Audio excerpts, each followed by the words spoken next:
Gabriel Ramirez Morales, bonjour. Bonjour. Vous avez publié aux éditions L'Harmattan, Histoire d'un entretien d'embauche réussi, avec un point d'exclamation. Donc, on souhaite qu'il soit très bien réussi. Pourquoi avoir écrit ce livre?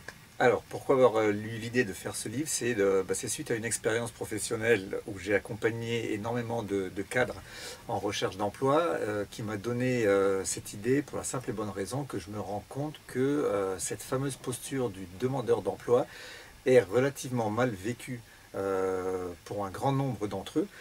Qui malheureusement sont un peu trop nombreux à mon goût aujourd'hui. J'aurais aimé ne pas avoir à écrire ce livre. Enfin bref, en tout cas, il est là. Et voilà, cette situation est très très mal vécue. Et surtout, je me suis rendu compte que c'est par rapport à des croyances qu'elle est mal vécue et non la réalité de la situation.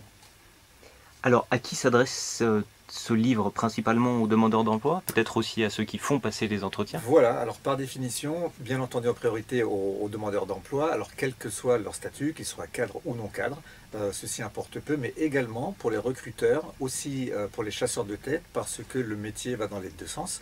Il est important que les chasseurs de tête, les DRH, les RH, les ressources humaines et les recruteurs sachent comment peut être vécu un entretien d'embauche ou toute une démarche pour retrouver un travail par rapport à une personne qui se trouve confrontée à ce problème.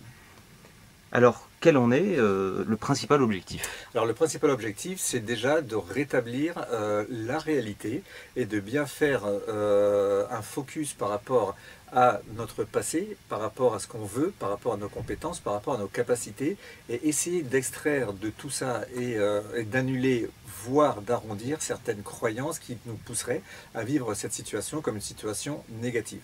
Alors que non, du tout, cette situation n'est pas du tout négative, parce que s'il y a des entretiens d'embauche, c'est qu'il y a des postes à pourvoir, autant que s'il y a des médecins, c'est qu'il y a des malades.